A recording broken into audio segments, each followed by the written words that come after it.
যে জয় করিল তার নাম জানো কি, মানে ভুলে গেছে, গান বলতে বলতে ভুলে গেছে।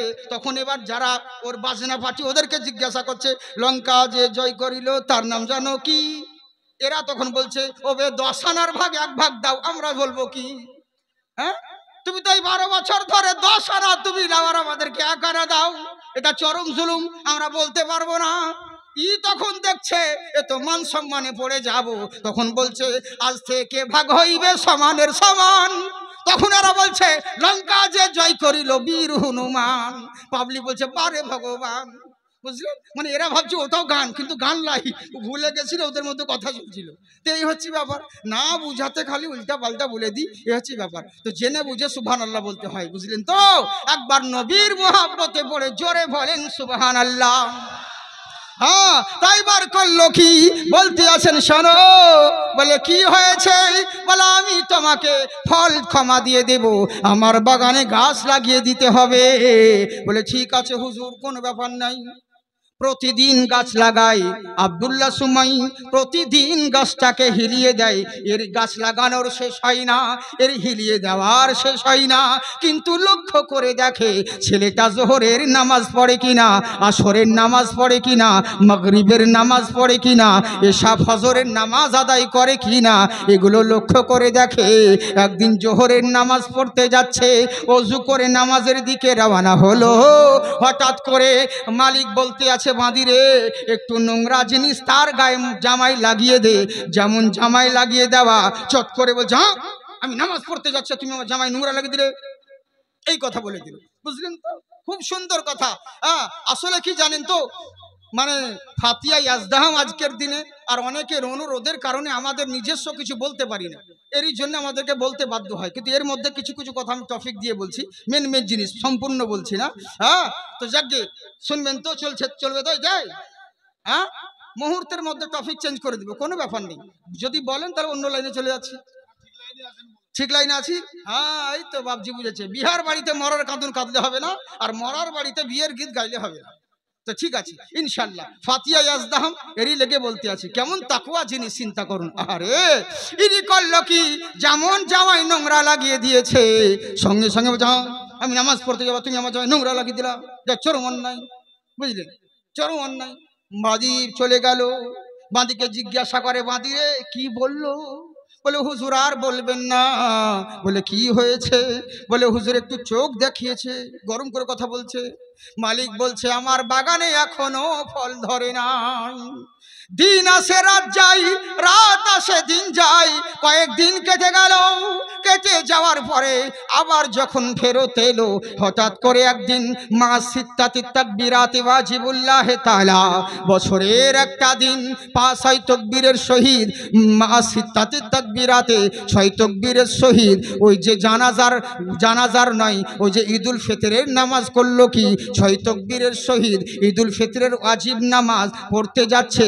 বছরকার দিন খুশির দিনে নামাজ পড়তে যাবে, গোসল করে ওযু করে পাঞ্জাবি পরিধান করে নামাজ পড়তে যাচ্ছে। আবার মালিক তার বাঁধিকে বলল বাঁধি রে আবার কিছু জিনিস তার গায়ে লাগিয়ে দে। আবার যেমন একটা নোংরা জিনিস তার গায়ে লাগিয়ে দিয়েছে, উনি আর কিছু বললেন না, নদীর পানি দিয়ে হোক আর কুয়ার পানি দিয়ে হোক নিজের জামাটাকে নিচড়ে নিয়ে ধৌত করে ঘাড়ের মধ্যে ফেলে চলে গেলেন নামাজের দিকে।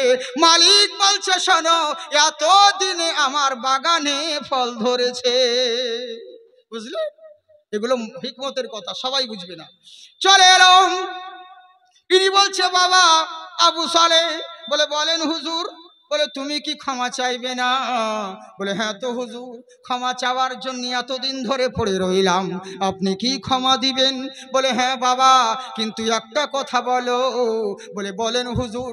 বলে আমি তোমাকে ক্ষমা দিয়ে দিলে তুমি তো ক্ষমা পেয়ে যাবে, ক্ষমা পেয়ে চলে যাবে, কিন্তু বিনিময়ে আমি কি পাবো? বলে হুজুর কি পাবেন বলেন? আমি বলতে পারবো না।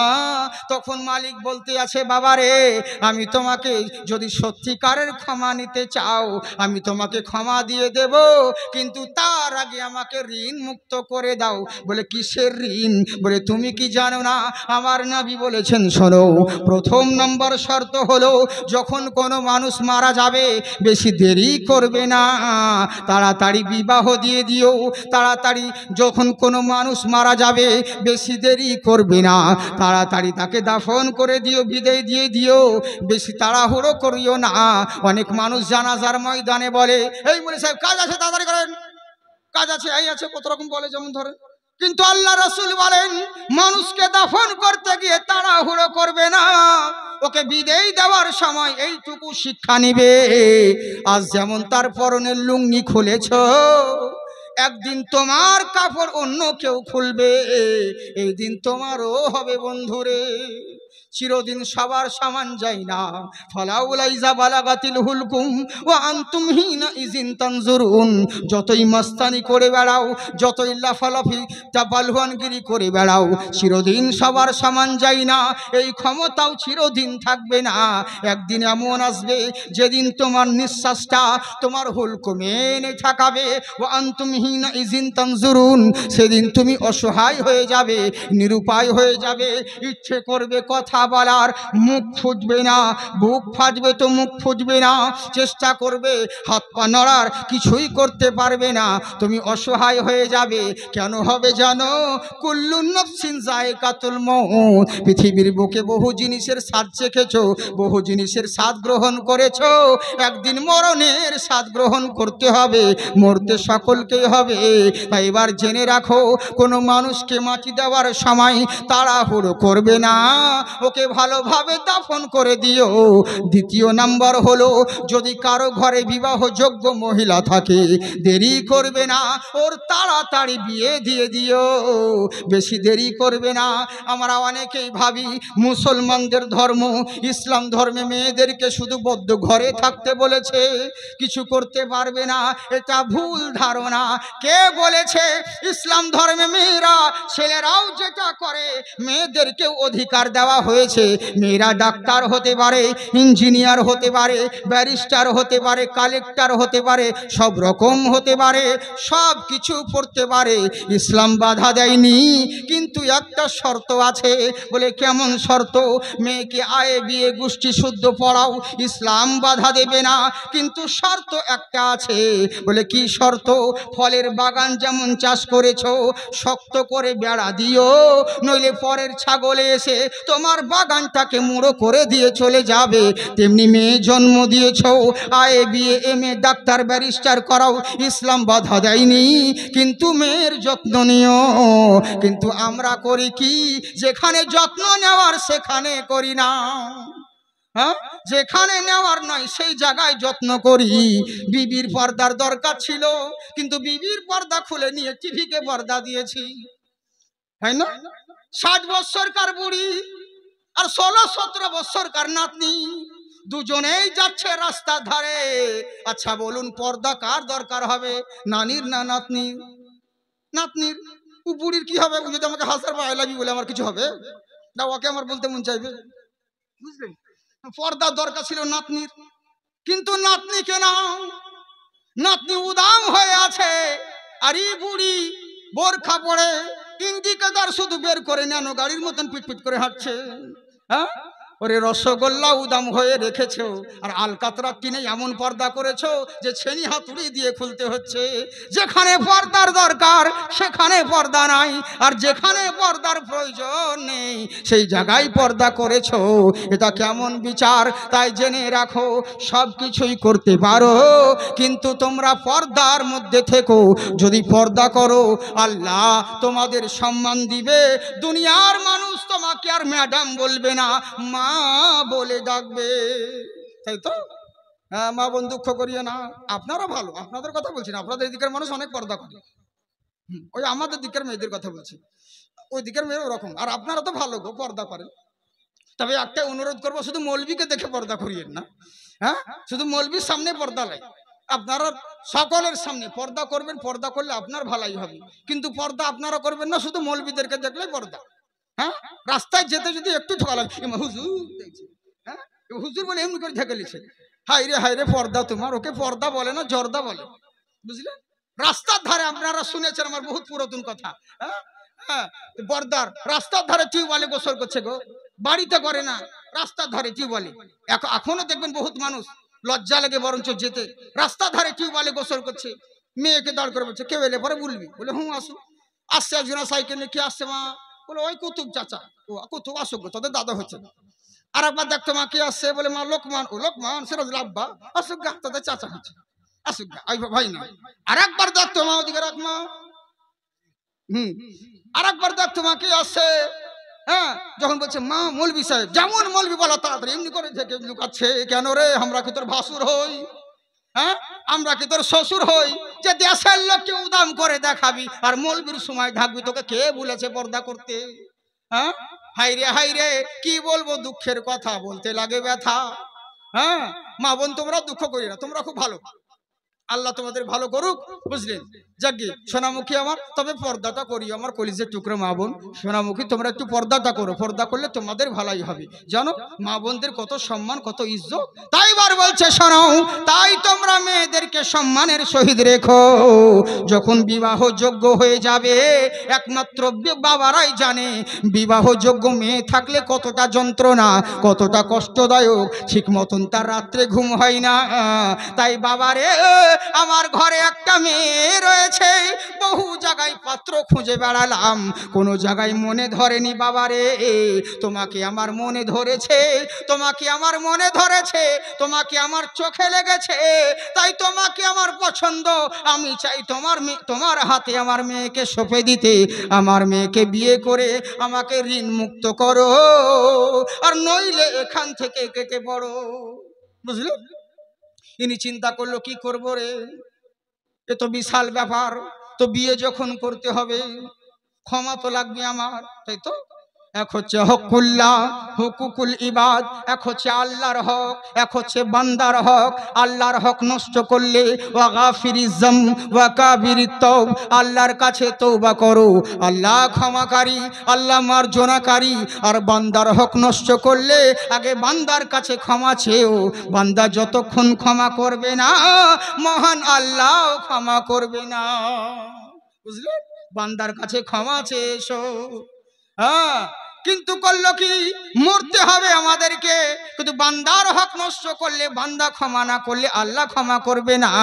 যাই হোক, বিয়ে যখন করতে হবে, আজ করলেও করব, কাল করলেও করব, কোনো ব্যাপার নেই, বিয়ে করব, কিন্তু ক্ষমা আমার চাই।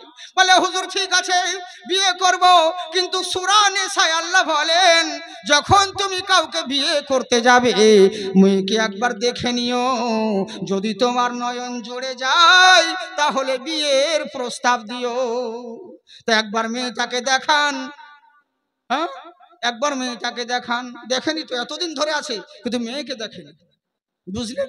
কেমন তিনারা চিন্তা করে দেখুন। আহারে, বলে হুজুর মেয়েকে একবার দেখালে ভালো হতো। তখনকার এই নিয়ম ছিল, এখন দেখাতে হয় না মেয়েদেরকে। বিয়ে দেখতে যাবেন, তার আগে আর 1000টা লাইন আছে মোবাইল, ফেসবুকে আর মেসেঞ্জারে, হোয়াটসঅ্যাপে, সারা রাত। বাপ মাও কিছু বলে না। শুনেন, আপনার ছেলে মেয়েকে যদি পারেন একটা বন্দুক কিনে দিয়েন, কাউকে গুলি করে হয়তো জেলে চলে যাবে, কিন্তু মোবাইল যদি দিয়েন তাহলে পুরো লাইফ বরবাদ করে দিলেন। কাউরির সঙ্গে যদি শত্রুতা আছে, তো তার ছেলেকে হোক মেয়েকে একটা মোবাইল গিফট দিয়েন, বুঝলেন? তাহলে আর কিচ্ছু করতে হবে না, কোনো হাতিয়ার লাগবে না মারার জন্য, কোনো জাদু টোনা মন্ত্র কিছু করতে হবে না, এই মোবাইলই সব শেষ। বুঝলেন? হাই রে, বড় দুঃখ লাগে। সারা রাত করছে, সারা রাত ধরি লেপের তলে, আর কাইতে শীত আসছে, লেপের তলে কত কি হ্যাঁ করবে। কেন? বাপ মা জানে না কেন? তোর বিটি, তোর বেটা সারা রাত ধরে কি তাহাজ্জুদ পড়ে না, কোরআন শরীফ পড়ে মোবাইলে? কি করে ও? হ্যাঁ, কিসের জন্য? কই এগুলো বারণ করতে পারো না? কিন্তু তা তো করবে না। নিজের পায়ে নিজে কুড়াল মারছি। আজকে দেশের যা বিপদ আসছে হচ্ছে, এর জন্য দায়ী কে? কোনো মোদিকে দিয়েন না, এর জন্য দায়ী হলো আমরা, তাই তো বাবজি? আমরাই দায়ী। ধরুন আপনাদের এই আখরিগঞ্জে রাস্তার ধারে, আসতে পর্দার ধারে বিশাল বড় জাম গাছ আছে। এই জাম গাছ আছে, তো কিছু লোক, এই গ্রামের লোক, হাসানপুরের লোক বললে এক কাজ কর, হাই রে এত বড় বড় গাছে জাম ধরেছে রে, কেউ যদি থাকতো আমাদেরকে যদি পেড়ে দিত কত ভালো হতো। আপনার গ্রামের ইমাম সাহেব হোক বা আমাদের মুবারক সাহেব হোক, উনি গিয়ে বলছে, আমি হলাম ইমাম মানুষ, আমি আলেম মানুষ, আমাকে উঠাও, গাছে, আমি গাছে উঠবো, উঠে জাম পেড়ে এনে তোমাদেরকেও খাবো, আমিও খাবো, তাহলে সবার কাজ হবে। আমাকে উঠাও গাছে। গ্রামের লোকে ফতুয়া দিয়ে দিল মৌলবীর গাছে উঠা জায়েজ নয়। যা বাবা, সাইড থেকে ফতুয়া দিয়ে দিল মৌলবীর গাছে উঠা জায়েজ নয়। বাস, মৌলবী পালিয়ে গেল। একটা হুমড়া চুমড়া ব্যক্তি এসে বলছে আমি মেম্বার, আমাকে উঠাও। হ্যাঁ, আমি দেশের সেবা করি, জনগণের সেবা করি, আমাকে গাছে উঠাও, আমি জাম পেড়ে আনবো, আমিও খাবো, তোমরাও খাবে। বলে বাবা তোমার মতন লোক দরকার আছে। সবাই মিলে চেড়ে চুড়ে গাছে উঠিয়ে দিল। গাছে উঠে জাম পাড়ছে, খাচ্ছে। নিচে এরা বসে আছে, জাম পড়বে বলে দেখছে জামের পরিবর্তে সারা শুধু আঁঠি বলছে। হ্যাঁ, আঁঠি পড়ছে, চিন্তায় পড়ে গেল কি ব্যাপার রে, কথা হয়েছিল জাম পেড়ে এনে খাবো, এখন দেখছি একাই খাচ্ছে, আমাদেরকে জাম ফেলছে, আঁঠি ফেলছে, এ তো চরম অন্যায়, এটা তো কথা ছিল না। তখন এবার দোয়া করছে, কি করবো, তখন দোয়া করছে আল্লাহকে গাছ থেকে নামিয়ে দাও, গাছ থেকে নামিয়ে দাও। কেন বে, তোরাই তো উঠালি, হ্যাঁ তোরাই তো উঠালি গাছে, এখন কেন দোয়া করছি? যত বিপদ আসছে এইগুলো তোমার হাতের কামাই, বিপদে পড়ে দোয়া করলে হবে না আল্লাহ অমুক জনাকে ধ্বংস করে দাও। কেন তোমার হুঁশ হয়নি? এই যে বিপদ এসেছে শুধুমাত্র তোমাদের কারণে। তুমি কি জানো না, যখন একদিন মস্তিয়েছ একদিন পস্তাতে হবে। যখন রুজির মালিক আল্লাহ মুখে বলছো কিন্তু অন্তরে মানোনি, তখন বিপদে পড়ে বলছো আল্লাহ যা করে তাই মেনে নিতে হবে। এতদিন মনে ছিল না, কাজ করার সময় মসজিদে যখন আজান দিতেছিল তখন মনে হয়নি ওরে শোন রুজির মালিক আল্লাহ, ব্যবসা যখন হবে হবে, চল আগে নামাজটা পড়ি, তখন আল্লাহর কথা মনে হয়নি। এখন দেওয়ালে পিঠ ঠেকেছে, এখন এবার বলছো আল্লাহ যা করবে তাই মেনে নিতে হবে। এখন বুঝ ঠেলা, বুঝলেন? এই হচ্ছে বাবা, হ্যাঁ এই হচ্ছে ব্যাপার। এর জন্য দায়ী হচ্ছে আমরা বাবজি, এর জন্য অন্য কেউ দায়ী নয়, কাউকে দায়ী করে লাভ নেই। দেশের যা পরিস্থিতি এর জন্য আমরাই হলাম দায়ী। হ্যাঁ, তাই বার করলো কি শোনো, বললে কি হয়েছে? বলে এখন আমাদের প্রত্যেকটা পরিবারের উচিত হবে নিজের সন্তানদেরকে শাসন করা, নিজের সন্তানদেরকে আয়ত্তের মধ্যে রাখা। আজকাল করতে করতে ছোট আছে ছোট আছে বলতে বলতে ছেলে বড় হয়ে গেল, আপনার আয়ত্তের বাইরে বেরিয়ে গেল, তখন আর শাসন করতে পারবেন না, তখন ঘুরিয়ে ও আপনাকে শাসন করবে। এরই লেগেই সময় থাকতে তাদেরকে শুধরানোর চেষ্টা করুন। মা বোন আপনারা যদি শুধরাতে পারেন তাহলে এখানেও লাভবান হবেন, পরকালেও লাভবান হবেন। তাই বলছে বাবারে আমি আপনার মেয়েকে বিয়ে করব, কিন্তু বিয়ের আগে একবার মেয়েকে দেখান, আমি তো কোনো দিন দেখিনি।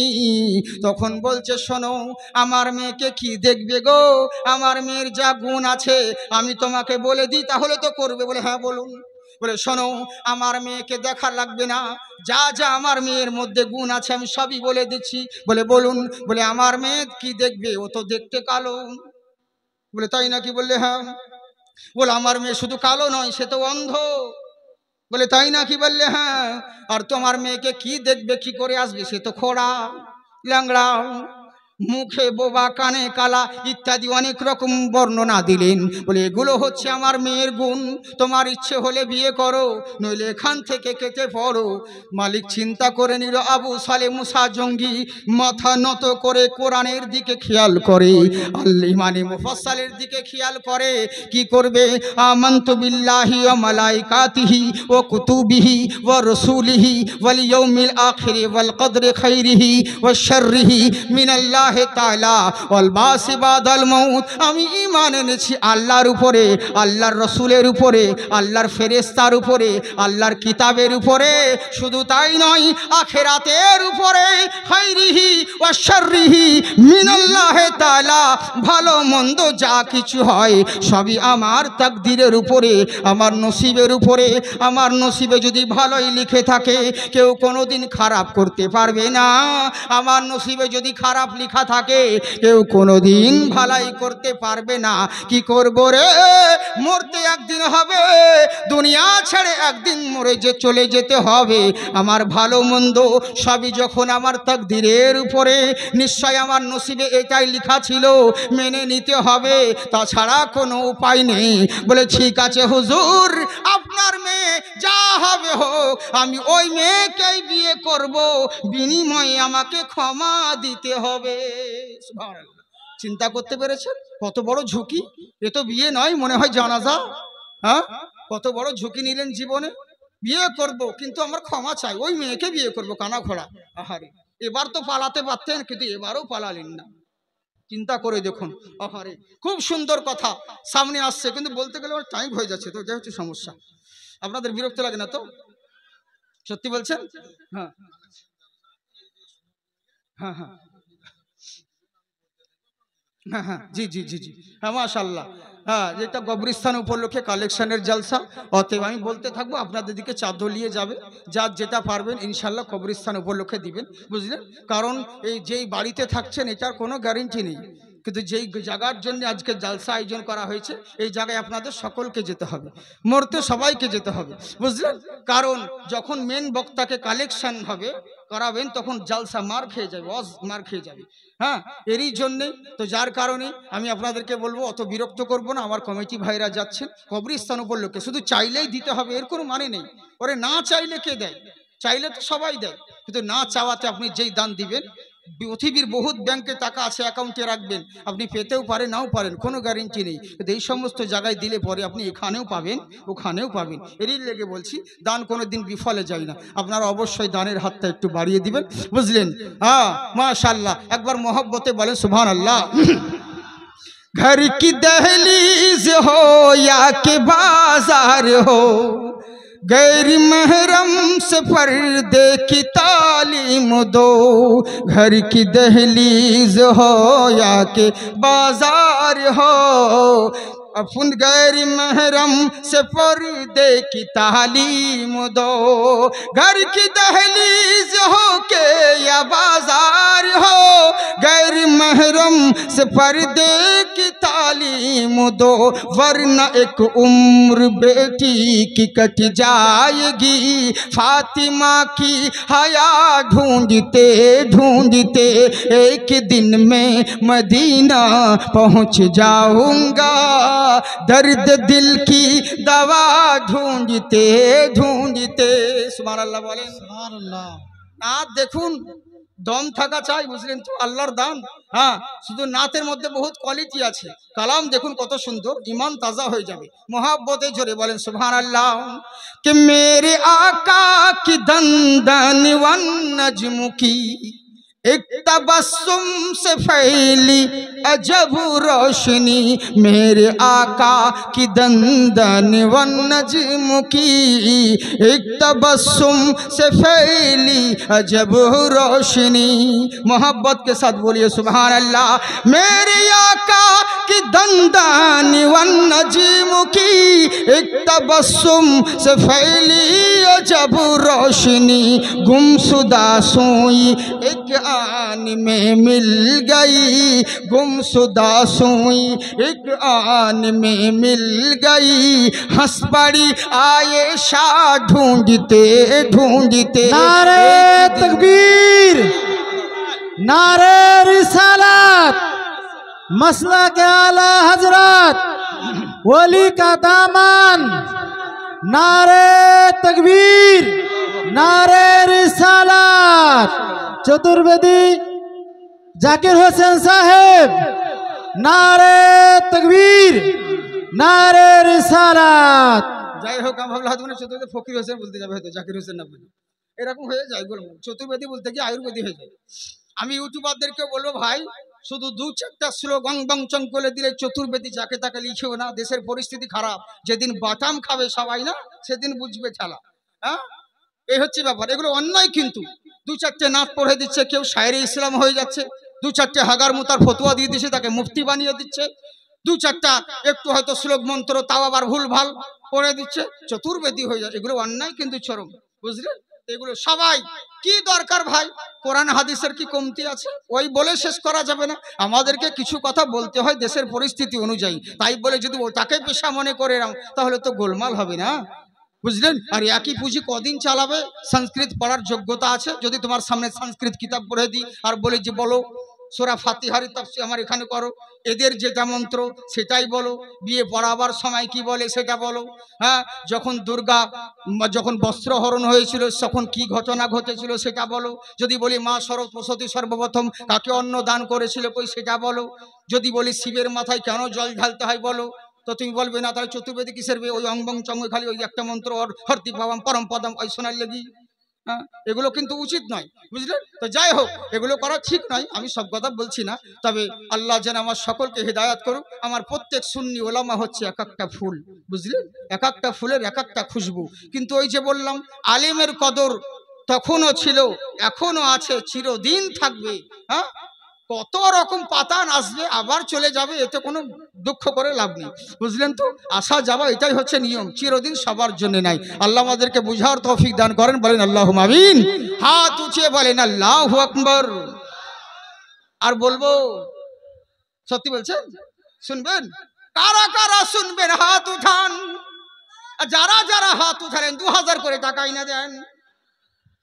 হ্যাঁ জানি তো দিবেন না, হ্যাঁ আমি জানি দিবেন না, মানুষ হচ্ছে স্বার্থ। ওরে বাপ মরে গেছে হাসানপুরে, বিটি আছে আখেরিগঞ্জে বা রানীতলায়, ওখান থেকে বিটি গাড়িতে টোটোতে চেপে কান্না করতে করতে আসে, হাসানপুরের লোক বুঝতে পারছে এবার মাল আসছে, কান্না করছে, আর আমার আব্বা গেছিল বিহার পরে ছাপ্পর কাঠ কিনা দিব, এখন কে দিবে লো, বাবা পটল তুলে দিল। বড় ভাই বলছে কাঁদিস না বহিন, আমি দিব তোকে ছাপ্পর কাঠ, বাপু না তো কি আছে। আবার দেখছে খাট যখন পেলাম আর একটা জিনিস বাইক ওটা লাগবে, তো আবার কান্না শুরু করলো, আমার বাবা কোয়া ছিল বিহার 3 মাস পর হোন্ডা কিনে দিব, এখন কে দিবে লো, বাবা কেন চলে গেল।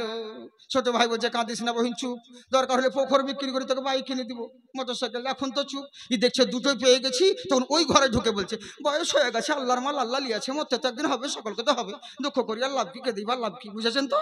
মানে মাল পেয়ে গেছে যাকে, সব স্বার্থের কান্না, বুঝলেন? পয়সা যখন বলছি কারা শুনবেন হাত উঠাচ্ছেন, আর পয়সার কথা বলছে তো এমনি করছি, ওরকম করিয়েন না শোনা, হাত উঠিয়ে বলেন আল্লাহু আকবার। হ্যাঁ মাশাআল্লাহ, সুবহানাল্লাহ, জিন্দাবাদ। জি আল্লাহ পাক আপনাদেরকে আবাদ রাখুক। খুব সুন্দর কথা বলছিলাম, তো যাকে আমি আর ওদিকে যাচ্ছি না, কত সুন্দর কথা দেখুন। এক দিন মে মদিনা পৌঁছ যাऊंगा, दर्द दिल की दवा ढूंढते ढूंढते, आहा के गार के मुंह में मकीड़ी ने जाला तना, और कबूतर ने अंडे यूं दे दिया। घटना শুনেছেন ওই যে গারের কথা, खूब सुंदर कथा। गार के मुंह में मकड़ी ने जाला तना, और अंडे कबूतर ने यूं दे दिया।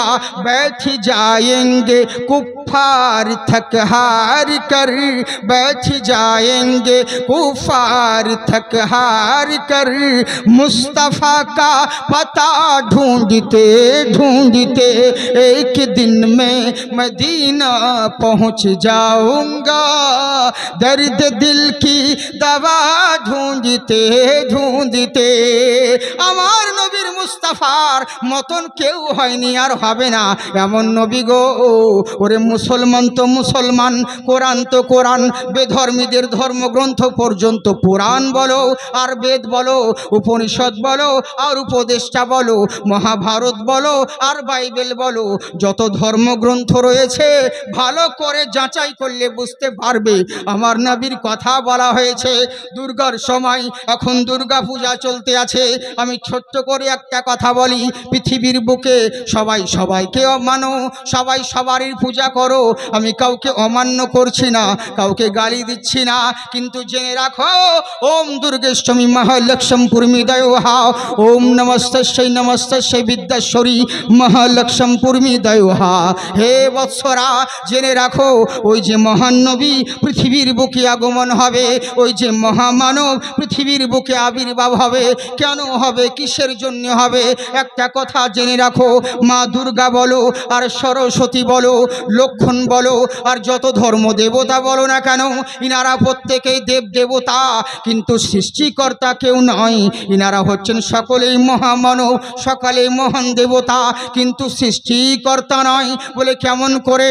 বলে জেনে রাখো, সবার চাইতে ঊর্ধ্বে, সবার চাইতে নিরালা, সবার চাইতে নিরাকার যদি কেউ থেকে থাকে পৃথিবীর সৃষ্টিকর্তা, তিনি কেবলমাত্র একটাই আল্লাহ। ওম একম্মা বিরহম্মা দ্বিতীয় নাস্তি, একটাই ব্রহ্মা, একটা ভূমণ্ডলের মালিক, একটাই ব্রহ্মা, একটাই স্রষ্টা, যার দ্বিতীয় কোনো কেউ নেই। তবে হে বৎসরা, ওম জগদ্ধাত্রী মহি মহাসুদামহে, এই জগতের প্রতিপালক মহামানব, জগতের প্রতিপালক শুনে রাখো, জগতের সৃষ্টিকর্তা মহান আল্লাহ, উনার তরফ থেকে যুগে যুগে যথায়ন্তরম পধারিত সর্বেষ্টমী ভূমণ্ডলী, পৃথিবীর বুকে যুগে যুগে একজন করে মহান স্রষ্টার তরফ থেকে একটা করে মহামানব আবির্ভাব হয়েছে। তিনাকে যদি অনুসরণ করতে পারো, তিনাকে যদি মানতে পারো, তোমরা লাভবান হবে। এখানে গায়ের মুসলিমরা বলে, আমরাও তো মানি শ্রীরামচন্দ্র, শ্রীলক্ষণ, যত বড় বড় মহামানব মহান দেবতা রয়েছে, ইনাদেরকেও তো সেটাও মানি যে মহান সৃষ্টিকর্তার তরফ থেকে দূত এসেছে। বলছে শোনো, এইখানে ওই দেবতার কথা বলা হয়নি। বলে কার কথা বলা হয়েছে? আসমালাহা সুগমারুহা, পৃথিবীর বুকে জেনে রাখো, ওই যে মহামানব হবে, ওই মহামানব অশ্ববম সুগমারুহা, উনি এমন একটা যানবাহনের পৃষ্ঠে চড়বে, পৃথিবীর সবাই মহান স্রষ্টার কথা বলে, কিন্তু স্রষ্টাকে কেউ নিজের চক্ষু দ্বারা দেখে নাই, কিন্তু এমন মহামানব আসবে, উনি নিজের চক্ষু দ্বারা মহান স্রষ্টার দিদার করবে। বলে তাই নাকি? উনি যেই যানবাহনের উপরে চড়বেন, সেই যানবাহনটা সুগমারুহা, বিজলির চাইতে তেজ চলে, ওই যানবাহনটাকেই তো বোর্রাক বলে। আর আমার নবী তো মেরাজে গিয়েছিলেন আল্লাহর সঙ্গে দিদার করতে, এখানে তিনার কথা বলা হয়েছে। বলে মানবো না, বলে মানিও না। আর এক ধর্মগ্রন্থ দেখো, ওই সূত্রে কি বলা হয়েছে? ওহ মোদায়াহা বহুর্মতি দেবাস্তুতে, পৃথিবীর বুকে যখন মানুষ এক ঈশ্বরের ইবাদত করতে করতে হাজারো ইবাদত করতে লাগলো, বহুজনের পূজা পাঠ করতে আরম্ভ করলো, জেনে রাখো ওই সময় মহান নবীকে পৃথিবীর বুকে আবির্ভাব করা হলো, জিনার নাম হলো কি? ওহমদায়াহা চন্দ্রিমা কুন্তকারী। পৃথিবীর বুকে উনি আসার পরে আসমানের চন্দ্রকে দু টুকরা করে দিবেন। এই আসমানের চন্দ্র দু টুকরা দুনিয়ার কোনো দেবতা, দুনিয়ার কোনো মোল্লা করে নাই। আসমানের চাঁদ যদি দু টুকরা করেছেন, তো আমার রাসূলুল্লাহ করেছেন। বুঝলেন? আমার নবীর কথা বলা হয়েছে ওহমদায়াহা, আসলে ওহমদায়াহা নয়, শর্টকাটে বলছে আহম্মদ। আমার নবীর নাম হলো আহম্মদ, আর এক আসমানের নাম হলো আহম্মদ, আর জমিনের নাম হলো মুহাম্মদ সাল্লাল্লাহু আলাইহি ওয়াসাল্লাম। নবীর নাম কোন জায়গায় বলা হয় ওহমদায়াহা, কোথা জায়গায় বলে মা মাহে, আবার কোথা জায়গায় বলে গুরু মূর্তি ভক্তি পুনম, আবার কোথাও বলে অন্তিম মহারিষি, আবার কোথাও বলে মা লক্ষ্মম দয়ামতি। নানান জায়গায় নানান রকম নামে পরিচিত, কিন্তু সমস্ত উপাধি দেখলে বোঝা যায় এটা কারো ক্ষমতা নাই, কারো কথা বলেনি, আমার নবীর কথাই বলেছেন। বলে কেমন নবী? জেনে রাখো, এরই জন্য এখানে ক্লিয়ার হয়ে গেল এখানে কার কথা বলেছেন। বলে শুনে রাখো, ওম বিষ্ণু যশস্সমগ্র হে, এই যেই নবী যার গর্ভে জন্মগ্রহণ করবে, যার অরুষে জন্মগ্রহণ করবে, যার বাবার নাম হবে বিষ্ণু দশা, আর তার মায়ের নামে গর্ভেষ্টমী মাসুমতি, যার মায়ের নাম হবে মাসুমতি, এগুলো শোনা কথা, শর্টকাটে বলি। বললে শুনে রাখো, তার বাপের নাম হবে বিষ্ণু দাস, বিষ্ণু ইয়াস। আসলে আমরা বাংলায় বলি বিষ্ণু দাস, সংস্কৃত পড়া অত সহজ নয়, ভাষা অনেক তালাফুজ পাল্টাতে হয়। বিষ্ণু যশেশ্বরী মা সমগ্রহে নমস্তুতে দীর্ঘষ্টমী মহালক্ষ্যম দয়ামতি ওঙ্কারা ওঙ্কারা ওঙ্কারামতি নাহা। এই যে ভাষার মধ্যে বহু তফাৎ রয়েছে, বুঝেছেন? আলহামদুলিল্লাহ রাব্বিল আলামিন, আলহামদুলিল্লাহি রাব্বিল আলামিন, আর রহমানির রহিম মালিক ইয়াউমিদ্দিন ভাষা যদি একটা যদি এদের একারকার পরিবর্তন উল্টে যায় তাহলে মিনিং চেঞ্জ হয়ে যাবে। ওম চন্দ্রিমা কুণ্ঠিকারিয়া ওহমোদয়াহা, পৃথিবীর বুকে ওই যে মহামানব জন্মগ্রহণ করবে জেনে রাখো তিনি আসমানের চন্দ্রকে দু টুকরা করে দিবে। বলে তাই নাকি? বললে হ্যাঁ। বলে ওই চন্দ্র টুকরা করে দিবে, যার নাম হবে ওহমোদয়াহা, যার নাম হবে আহম্মদ, তার বাবার নাম হবে বিষ্ণু ইয়াস। আসলে বিষ্ণু তাকে বলছে ব্রহ্মাকে, ইয়াস মানে হচ্ছে দাস, দাসী, গোলাম। ওরে বাংলাতে বলি আমরা গোলাম, গোলাম মানে হচ্ছে জেনে রাখো দাসী বা আমরা গোলাম কর্মচারীকে বলা হয়। তাই হচ্ছে শোনো, বিষ্ণু ইয়াস মানে হচ্ছে বিষ্ণুর দাস, বিষ্ণুর গোলাম, স্রষ্টার গোলাম। আমার নবীর বাপের নাম হলো আব্দুল্লাহ, আব্দুল্লাহ মানে হচ্ছে আল্লাহর বান্দা, বাংলায় বলি আল্লাহর গোলাম, এর আরবি করলে হয় আব্দুল্লাহ। আমার নবীর বাবার নাম হবে আব্দুল্লাহ, যার মার নাম হবে সুমতি, যিনি গর্ভধারণ করবেন তিনার মায়ের নাম হবে সুমতি, তিনি শান্তি শান্তিময় কৃপাময় মা হবে। বলে তাই নাকি? বললে হ্যাঁ। শুধু তাই নয়, ওই নবী এমন নবী হবে কোটি কোটি ফরমানাতং আপাইনিত অতি সুন্দরম। পৃথিবীর বুকে কোটি কোটি রকমের সৃষ্টি আছে, কিন্তু কাউরির সঙ্গে কাউরির এক্সাম্পল দিবে। রাহুলের মতন ওই বক্তাটা, অমুক সেক্রেটারির মতন ওই ছেলেটা, মৌলানার মতন এই ছেলেটা, সবারই প্রশংসা করবে, কিন্তু জেনে রাখো কাউরির সঙ্গে কাউরির এক্সাম্পল দিতে পারো, নবীর সঙ্গে কারো এক্সাম্পল চলবে না। কেন চলবে না? নবীর মতন কেউ হয়নি আর হবে না। বলে কেমন করে? আব্বাস বলতে আছে ভাতিজা একটু তোমাকে মিলাদ শোনাচ্ছি। বলে মৌলবী চাচা মিলাদ শোনাও। বলে ভাতিজা তুমি যেমন তেমন ছেলে নয়, তুমি যখন মায়ের গর্ভে ছিলে তোমার মা রাস্তা দিয়ে হাঁটলে পরে তোমার মা যখন রাস্তা দিয়ে চলতো রাস্তায় খুশবু মহিকে, তো তোমার আব্বা দুনিয়া থেকে বিদায় নেওয়ার পরে গ্রামের মহিলারা প্রতিবাদ করত, এ আমিনা আব্দুল মুত্তালিবের কাছে নালিশ করত, তোমার কেমন বৌমা, স্বামী মারা গিয়েছে কয়দিন হয় নাই আর ইদ্যত পালন করে না, স্বামী মারা গিয়েছে কোনো দুঃখ করে না, ভালো ভালো খুশবু মেখে বেড়ায়, তোমার বৌমাকে একটু শাসন করো। আব্দুল মুত্তালিব বলে মা আমিনা রে, ও আমার কলিজার টুকরা মা, তুমি আমার বৌমা শোনো। বলেন আব্বা জান, অনেকজন আমাকে নালিশ করছে, আমি তো কাবা ঘরের মুতাল্লি, মোড়লের ঘরে যদি অন্যায় হয় বিচার করব কার? মারে স্বামী মারা গিয়েছে, একটু তো মানে বানা চলা করো, একটু ইদ্যত পালন করতে হয়। বলে কি ভুল করলাম আব্বা? বলে তুমি নাকি খুশবু মেখে বেড়াও, দামি দামি খুশবু ব্যবহার করো, কে তোমাকে দেয়, কোথা থেকে পাও? বলে আব্বা গো, আমার স্বামী যতদিন দুনিয়া থেকে বিদায় নিয়েছে কেমন করে দিন কাটাচ্ছি আমি জানি, আর আমার স্রষ্টা জানে। আমি কোনোদিন খুশবু ব্যবহার করি না, ঠিক মতন খাবার জোটে না, খুশবু পাবো কেমন করে? খুশবু ব্যবহার করি না। বলে তাহলে লোকে কেন বলছে? বলে হুজুর এটা আমার কামাল নয়, যেদিন থেকে আপনার পোতা আমার নবী মুস্তাফা আমার পেটে ধারণ হয়েছে সেই দিন থেকে আমি রাস্তা দিয়ে যখন যাই রাস্তাতে খুশবু আরম্ভ হয়, গ্রামের মহিলারা খুশবিতে মহিকে থাকে, আমি যে রাস্তাতে চলতে থাকি ওই রাস্তায় খুশবু ছড়াতে থাকে। আমি যখন কুয়ার মধ্যে পানি নিতে যাই মহিলারা বলে আমি না যেও না। বলে কেন যাব না?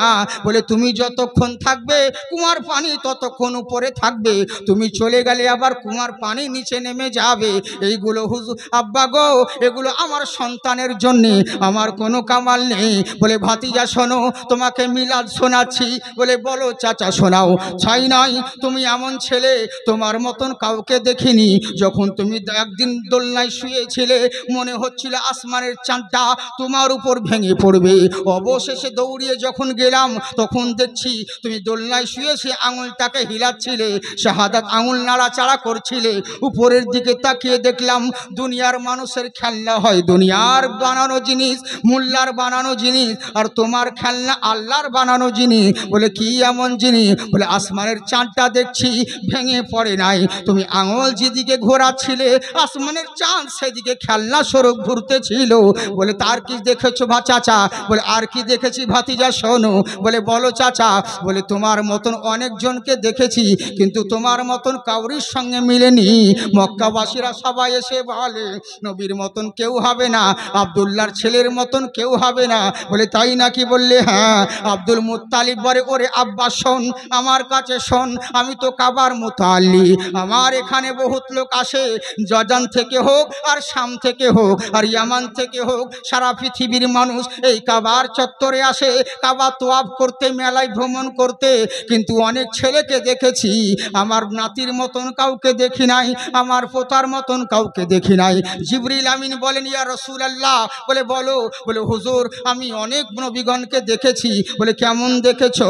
ইব্রাহিম নবীকে দেখেছিলাম নমরুদের অগ্নিকুণ্ডে, ইসমাইল আলী সাল্লামকে দেখেছিলাম ইব্রাহিম আলী সাল্লামের ছুরির তলায়, তখন দুম্বা এনে আমি নবী জিবরাইল দিয়েছিলাম। ইউসুফ নবীকে যখন কুয়ায় ফেলতেছিলেন, তখন আমি আল্লাহর হুকুমে আমি আমার পর বিছিয়ে তাকে ঠাকিয়ে নিয়েছিলাম। শুধু তাই নয় হুজুর, ইউনুস নবী যখন মাছের পেটে দরিয়াতে ঝাঁপ দিয়েছিলেন, ওনাকে যখন মাছে গিলে নিয়েছিলেন আল্লাহর হুকুমে, আমি জিবরাইল সেটাও দেখেছি। আমি ইব্রাহিম নবীকে নমরুদের অগ্নিকুণ্ডে দেখেছি, আমি ইসরাইলকে দেখেছি।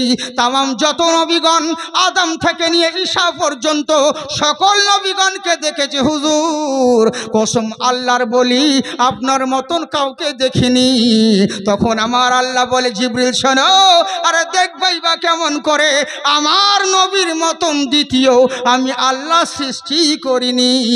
তাই বলছে শোনো, ওম কোটি কোটি ফরমানতং আপাইনি তো আতি সুন্দরম ওম সত্যমে বোঝাইতে।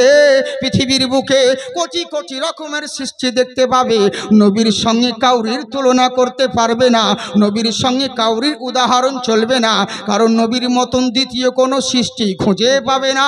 উনি এমন সত্যবান, এমন শক্তিবান, এমন সম্মানীয় ব্যক্তি, উনার মতন কেউ হবে না। তবে একটা কথা, ওম সর্গেষ্টমী মহালক্ষ্মম দয়ামতি, জেনে রাখো পৃথিবীর বুকে মহান স্রষ্টার যদি সান্নিধ্য লাভ করতে চাও, কোনো মোল্লার চর্চা নাই, রাসূলুল্লাহর চর্চা করো, এখানেও লাভবান হবে, ওখানেও কামিয়াব হবে। বুঝলে? তাই জেনে রাখো, ওই নবীকে মানো। আর আমার নবী বলেছেন, শোনো, আমি তোমাদের হয়ে তোমাদের কাছে রহমত হয়ে এসেছি। আমার নবী শিক্ষা দিলেন, হিন্দু হোক আর খ্রিস্টান হোক, জৈন হোক আর যে কোনো ধর্মের মানুষ হোক, কাউকে জাতি জাতি করে তাচ্ছিল্য করবে না। মানুষ মানুষকে ভালোবাসা, এটাও একটা ইবাদতের অঙ্গ। মানুষ মানুষকে ঘৃণা করবে না। কোন জাতের কোন ধর্মের এটা তুমি দেখতে যাবে না, একে অপরের উপকার করবে, একে অপরের সহযোগিতা করবে।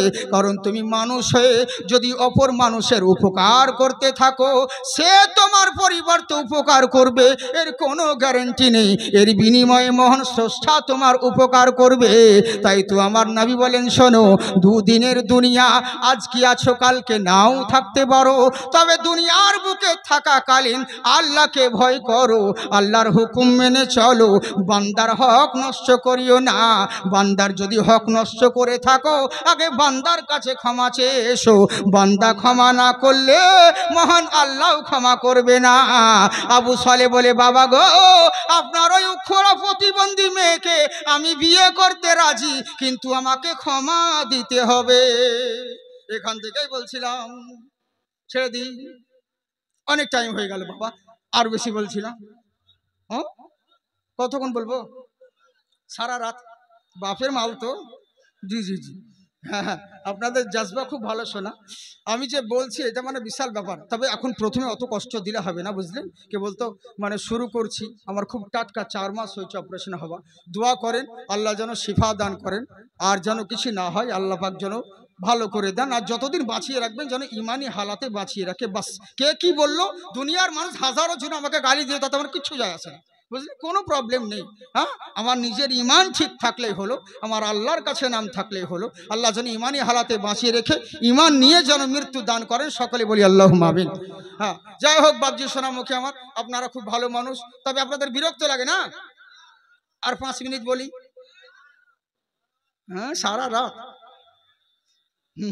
বাবা বাবা, হ্যাঁ হ্যাঁ, না না, অতটা আমি তো বলি না, আপনাদের ইন্টারনেটে দেখেননি। আমার বক্তব্য খুব জোর হলে 1 ঘন্টা 20, 30, 1.5, 2, খুব জোর হলে, বেশি যায় না। আর এখন তো আরও কমিয়ে দিতে হবে আমাকে, তাছাড়া তো উপায় নাই। দাওয়াত করলে বলে দিচ্ছি, ভাই হলে লাও, না হলে বাদ দাও। কেন? হ্যাঁ, এবার মানুষের শোনা অভ্যাস, কাউরি 2.5 ঘন্টা 3 ঘন্টা বাস, কিন্তু এদিকে হুঁশ হয় না, যাবে লোকের 3 ঘন্টা, আমাদের যে 1 ঘন্টা সমান। ভেবে দেখ, কথাগুলো মেপে দেখো, তখন বুঝতে পারবে। হ্যাঁ, কারণ আমি যদি ওই যে শুরুতে বুঝলেন অনেক বক্তা শুরু করতে তো আধা ঘন্টা লেগে যায়, বুঝলেন, কিন্তু আমাদের তা নয়, সালাম দিয়ে দিয়ে আমার বক্তব্য ইচ্ছা। আমি মাইকটাও ঠিক করি না, ওই মাইক ঠিক করবো, তারপরে জামা ঠিক করবো, সালাম কালাম এটা সেটা করবো, ওইদিকে ভকারি করতে 20 মিনিট শেষ করবো, করি না আমি, ডাইরেক্ট অ্যাকশন দিই, বুঝলেন তো, এই হচ্ছে ব্যাপার। হ্যাঁ, তো যাকে আপনারা খুব ভালো মানুষ, তো আপনাদের জন্য আর একটু কষ্ট করি, একটু বলি মোহাব্বতে জোরে বলে সুবহানাল্লাহ। বাহ বাহ বাহ বাহ বাহ। হ্যাঁ, আমরা দোয়া করি আল্লাহ যেন আমরা সকলেই মদিনা শরীফ জিয়ারত করতে পারি, বলুন আল্লাহুম্মা আমিন। জি, প্রত্যেকের মনে ইচ্ছে জাগে মদিনা যাওয়া, কিন্তু যেতে পারি না, কিন্তু আমাদের তো ইচ্ছে আছে, তাই তো বাবুজি। আচ্ছা বলেন তো, শুধু মদিনা গেলে কি নবীর ভালোবাসা হবে? না, বাড়িতে থাকলেও হবে। এরই লেগেতে বলে টাকা পয়সা নেই আমার মক্কা মদিনা যাওয়ার, কিন্তু জীবনে যতদিন বাঁচবো ভালোবাসবো নবীকে আমার। সুবহানাল্লাহ বলে। হ্যাঁ, টাকা পয়সা নেই আমার মক্কা মদিনা যাওয়ার, জীবনে যতদিন বাঁচবো ভালোবাসবো নবীকে আমার।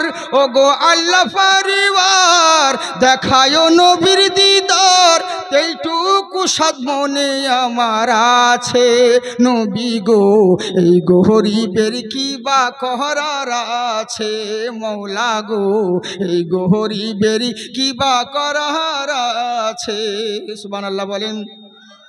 হ্যাঁ, যে মদিনার পাগল হয় আল্লাহ তাহার সহায় হয়, জীবনে যে কোনো সময় একবার যাওয়া হয়ে যায়। সুবহানাল্লাহ বলে।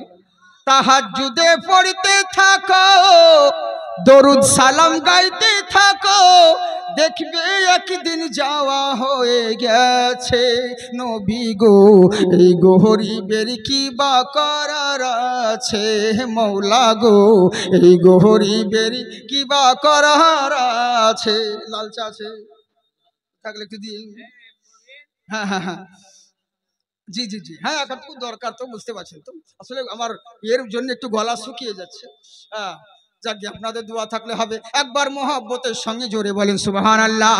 তাই বলছে হুজুর আমি ক্ষমা চাই গো, একদিন মরতে হবে, আমি মরে যাব, কিন্তু আমি বিবাহ করতে রাজি আছি। মন দিয়ে শুনুন, অনেক দিকে ধ্যান দিলেন, দৌড়ে বেড়ালাম, এবার স্থিরভাবে শুনুন কেমন তাদের ঈমান আর কেমন তাদের তাকওয়া। আহারে, তাই বলতে আছেন শোনো, আমি ওই মেয়েকে বিয়ে করতে রাজি। যখন রাজি হয়ে গেল, পানি খাবো না, হ্যাঁ, পানি খেলে প্রবলেম হবে এক্ষুনি, যদি গলা শুকিয়ে আছে বুঝলেন তো, ধারাম করে যদি পানি খায় তো খ্যাঁক করে নিয়ে নেবে ঠান্ডা। আসলে কেন জানেন তো, সবাই বুঝবে না, যারা সিঙ্গার তারা বোঝে ভালো করে। বহুত রকম ভাগ আছে, আমরা যে নাত পড়ি, যে রকম ধাঁচে বা তাকরির করি, এগুলো খুব অসম্ভব ব্যাপার, এগুলো আল্লাহর দান। কেন বলেন তো, এই যে জোরে নাত পড়া আর জোরে তাকরি করা, এত ভাটিয়ালি লয়, এত জীবনী লয়, বুঝলেন, যে একদম চালু দিলাম, হ্যাঁ, একদম শুরু করে জন্ম হয়া মহানদী জুদে এত তালা। আমাদের বহুত রকম ভাগ আছে, বুঝলেন তো, অনেক, মানে এই যে তার্জের মধ্যে নাচ পড়ার মধ্যে অনেক রকম। আপনারা যেমন শুনেছেন আমার একটা গজল, অনেকজন বলে মা ফাতিমা তোমায় জানাই হাজারো সালাম, তোমার পিতা দান করেছেন খোদার ওই কালাম। এটা একটা সুর, সবাই বলতে পারবে। আবার আর এক রকম হবে, মা ফাতিমা তোমায় জানাই হাজারো সালাম, তোমার পিতা দান করেছেন খোদার ওই কালাম। এটাও একরকম সুর, কিন্তু আমি যেভাবে বলি ধরুন, এতে অনেক দম লাগে। মা ফাতিমা তোমায় জানাই হাজারো সালাম, তোমার পিতা দান করেছেন খোদার ওই কালাম। সুবহানাল্লাহ বলি। হ্যাঁ, তো তাহলে এত তো লাগেই, বুঝলেন, এরই লেগেই সমস্যা হয় একটুকু, বুঝলেন তো। আসতে বলতে পারি, কিন্তু যার যেভাবে চলে গেছে মার্কেট, ও যদি নিজে অন্য স্টাইল পাল্টাতে যায় তাহলে আর চলবে না ভাই। এরই লেগে এক একজন এক এক রকম, প্রত্যেকটা ফুল এক একটা ফুলের এক এক রকম খুশবু, যার জন্য একটু সমস্যা হয়। তবে আপনাদের সমস্যা তো হয় না, তা আপনাদের তো গলা বাসার কোনো কারণ নয়, জোরে বলে সুবহানাল্লাহ। সুবহানাল্লাহ। আল্লাহ আপনাদেরকে হাফাজ রাখুক বাপজি, আপনারা খুব ভালো।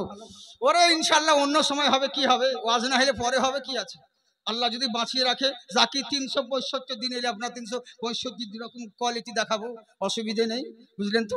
আমার বহু জায়গায় জালসা দেখবেন একই স্টেজে অনেকবার করতে হয়, উপায় নেই, বুঝলেন। তবে হ্যাঁ, যেখানে যেমন সেখানে সেরকম করতে হয়। নেওয়ার কিছু টাকার ব্যাপার থাকে, যেখানে নেওয়ার আমরা সেই জায়গায় টাকা নিই, ভিজিট করি। কেন বলেন তো? মজবুরি। কারণ ওদিকে অন্যান্য উত্তরবঙ্গে এমন অভ্যাস খারাপ আছে, আজকে যদি আপনার জালসা এই গ্রামে হয় তো পাশের গ্রামে আর লিখবে না, বলো কেন? ওখানে তো এসা ছিল, আজকে আমরা অন্য ঝুড়কে লিখব, বুঝলেন। আবার যদি পাশে জালসা থাকে তো বলবে, বক্তাকে বলবে, হুজুর আমাদের 4-5 কিলোমিটার 10 কিলোমিটার মধ্যে আপনি জালসা নিয়েন না। বলে কেন? বলে আপনাদের এখানে তো জালসা দাওয়াত করেছে আপনাকে, আমাদের এখানে নিবেন না। বলে তাহলে পয়সা দে, নিব না, কোনো ব্যাপার নাই, বুঝলেন। এরকম অনেক সময় হয়, কিন্তু টাকা পয়সা কি সব জায়গায়? যারা বড় বড় বক্তা, যারা দেখবে টাকা নেয়, বড় বেশি টাকা নেয়, আমার কথা বলছি না, হ্যাঁ, যারা টাকা নেয়, শুধু নিয়ামাটা দেখিও না।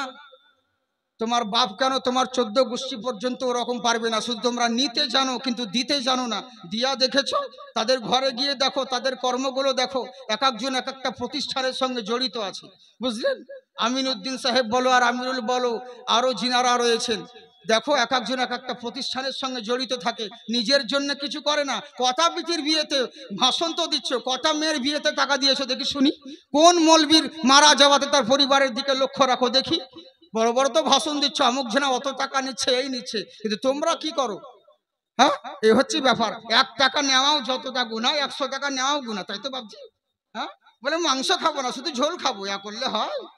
হ্যাঁ, সবাই সামান দোষী, ওরকম করলে হবে না। যে যেই লাইনে থাকে সে সেই মর্মটা বুঝে, বুঝলেন তো। কথা হচ্ছে কি, মানুষের টাকা পয়সা দিয়ে সব কিছু হয় না। আমরা ভালোবাসাটা আগে দেখি, যদি একবার ভালো ব্যবহার পাই, ভালোবাসা পাই, যখন ডাকবেন তখন আসবো। আর যদি একবার প্রথমেই গোলমাল হয় তো ওখানেই 3 তালাক, আর ওই এলাকাতেই নাই, বুঝলেন তো। এই হচ্ছে ব্যাপার। তো একবার করে সুযোগ দিতে হয়। টাকাটাই কি সব থেকে বড় জিনিস বাবজি? টাকা দিয়ে কি সব কিছু হয়? আপনারা কি ঘুষ দিয়ে বসে আছেন? না, আমি এখানে এসেছি, এখানে আপনার গ্রামের লোক তো অনেকজনের ইচ্ছে হবে, জাকির সাহেব যদি একবার মনে করতাম বাড়িতে মিলাদ করব, অনুষ্ঠান করব, আর আমি যদি ওকে বলি এত টাকা নিব, এটা অন্যায় হবে না? এটা চরম অন্যায়। কারণ ও দিনের খিদমতের জন্য জালসা করবে, আর ওই জায়গায় টাকার কথা বলা উচিত হবে না। হ্যাঁ, যারা ব্যবসার জন্য করবে তাদেরকে বলো, কোনো ব্যাপার নেই, চলে যাবে। তো যাই হোক, আল্লাহ আমাদেরকে বুঝার তৌফিক দান করেন, বলুন আল্লাহুম্মা আমিন। হ্যাঁ, একবার মোহাব্বতের সঙ্গে জোরে সোরে ঝুমে ঝুমে দরুদের নজরানা পড়েন, আল্লাহুম্মা সাল্লি আলা সাইয়্যিদিনা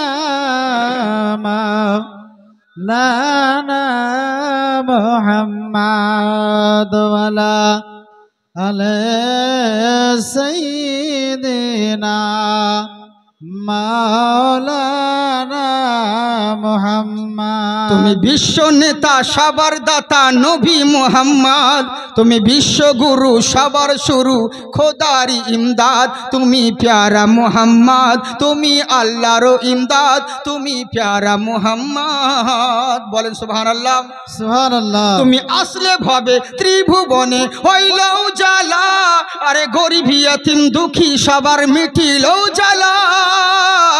তুমি আসলে ভাবে ত্রিভুবনে হইল জ্বালা, আরে গরিব ইয়তিম দুঃখী সবার মিটিল জ্বালা। তুমি নূরের রবি ইসলামের ছবি, তুমি মুহাম্মদ, তুমি আল্লাহর ইমদাদ, তুমি প্যারা মুহাম্মদ, তুমি আল্লাহর ইমদাদ, তুমি বিশ্ব নেতা সবার দাতা খোদারি ইমদাদ, তুমি বিশ্ব গুরু সবার শুরু আল্লাহর ইমদাদ। তাই বলছে হুজুর আমি বিয়ে করব, বিবাহ হয়ে গেল, রাত্রেবেলায় বিবাহ হয়ে গেল। এবার বাসর রাত্রিতে বসে আছেন আবু সালেহ, নতুন বউয়ের অপেক্ষায়। কি বলবো রে, নতুন বউ আসবে, আই লাভ ইউ বলবো না কি বলবো তো শুনতে পাই না, কানে কালা। কি দেখবো, নতুন বউয়ের অপেক্ষায় বসে রয়েছে ভাই। কি করব রে, এইভাবে বসে আছেন। বসে থাকতে থাকতে অনেকক্ষণ হয়ে গেল, চিন্তা করছেন নতুন বউকে কি করে আদর করব, আবদার করব। এখনো সময় করলো টাকি, যখন আস্তে আস্তে করে ঘরের দিকে প্রবেশ করতে আছে, পায়ের শব্দ যখন শুনতে পেল, শব্দ শোনার পরে দেখছে দরওয়াজা খুলে গেল।